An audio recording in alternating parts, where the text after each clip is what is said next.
Assalamualaikum warahmatullahi wabarakatuh. Saya Dewi Ayu Mulyanti, calon guru penggerak angkatan 6 dari Kabupaten Dompu dengan fasilitator Bapak Muhammad Santoso SPDI dan pengajar praktik Bapak Amiruddin SPDI. Pada kesempatan ini saya akan memaparkan koneksi antar materi modul 1.2. Nah, kegiatannya yaitu menghasilkan kesimpulan berdasarkan materi modul 1.2, nilai dan peran guru penggerak, serta kaitannya dengan modul 1.1, filosofi pendidikan Ki Hajar Dewantara. Nah, pada kegiatan ini saya akan menggunakan model refleksi 4P. Yang pertama yaitu peristiwa atau momen yang mencerahkan setelah mempelajari modul. Nah, setelah mempelajari modul 1.1 tentang filosofi Ki Hajar Dewantara, saya mendapatkan pencerahan bahwa pada umumnya peran saya sebagai pendidik itu bahwa memiliki kodrat untuk menuntun anak didik agar mencapai keselamatan dan kebahagiaannya sebagai manusia dan anggota masyarakat. Selanjutnya mampu menjalani filosofi Among dari Ki Hajar Dewantara, yaitu menjadi contoh atau teladan, pemberi semangat dan memberi dorongan kepada siswa dalam proses belajarnya sesuai dengan kodrat alam dan kodrat zamannya. Selanjutnya, setelah mempelajari modul 1.2, saya mendapat pencerahan atau menyadarkan diri saya bahwa nilai dan peran guru penggerak itu berpusat pada keberpihakan pendidik kepada murid. Oleh karena itu, sebagai pendidik harus menanamkan serta mengimplementasikan nilai guru penggerak seperti berpihak kepada murid, mandiri, reflektif, kolaboratif, dan inovatif dalam kehidupan sehari-hari sebagai pendidik, serta didukung pula oleh peran sebagai pemimpin pembelajaran, coach bagi guru lain, mendorong kolaborasi, kepemimpinan murid, dan menggerakkan komunitas praktisi. Dari uraian tersebut dapat diketahui kaitan antara modul 1.1 dan modul 1.2 bahwa modul 1.1 itu menyadarkan pendidik untuk menuntun siswa dengan menciptakan pembelajaran yang berpihak kepada murid sesuai kodrat alam dan kodrat zaman mereka.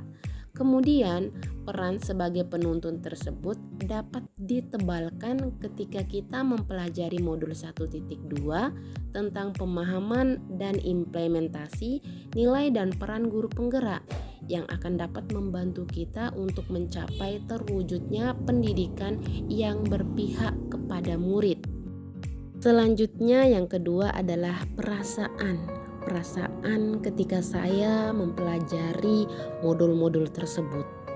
Saya merasa bagaikan mendapatkan hadiah yang istimewa, hadiah yang bukan hanya untuk diri saya sendiri, namun hadiah yang berguna juga untuk anak didik saya, bahkan berguna pula bagi lingkungan yang lebih luas. Selanjutnya P yang ketiga adalah pembelajaran. Seperti yang saya katakan pada fase perasaan tadi bahwa mempelajari modul itu bagaikan hadiah. Ya, ini hadiahnya, hadiah pembelajaran. Karena sebelum momen tersebut terjadi, saya berpikir bahwa seorang guru itu ya hanya sebuah profesi yang tugasnya mengajar di kelas dan memang memberikan contoh yang baik. Namun tanpa sadar terkadang saya melupakan kepentingan murid saya, sehingga saya abai terhadap kebutuhan belajar mereka, bahkan cenderung memaksa. Namun setelah mempelajari modul-modul tersebut, sekarang saya berpikir bahwa profesi guru itu akan lebih bermakna atau berarti jika kita sebagai pendidik lebih memahami kebutuhan anak didik kita. Kita mendidik mereka sesuai dengan kodratnya dan tentu memfasilitasi mereka sesuai dengan kebutuhannya. Kita menghargai anak didik kita seutuhnya agar mereka juga merasa nyaman dan senang ketika belajar bersama kita. Bukankah kodrat anak itu adalah merasa senang dan merasa selamat dalam hidupnya?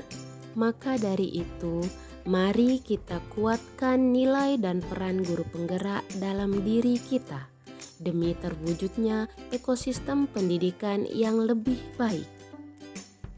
Nah, untuk penerapan ke depan atau P yang terakhir nih ya, merupakan rencana yang akan membantu menguatkan nilai-nilai dan peran saya sebagai guru penggerak. Yang pertama, melakukan refleksi diri agar lebih peka terhadap kebutuhan anak didik. Yang kedua, mengembangkan perangkat ajar yang lebih inovatif agar anak didik saya nyaman dan senang selama proses pembelajaran. Yang ketiga, menambah wawasan tentang ilmu pengetahuan dan teknologi lebih luas lagi, baik secara otodidak maupun rutin mengikuti pelatihan-pelatihan. Dan yang terakhir adalah berkolaborasi dengan berbagai pihak demi kepentingan anak didik saya. Baiklah Bapak Ibu, sekian dan terima kasih. Wassalamualaikum warahmatullahi wabarakatuh. Sampai jumpa pada video-video selanjutnya.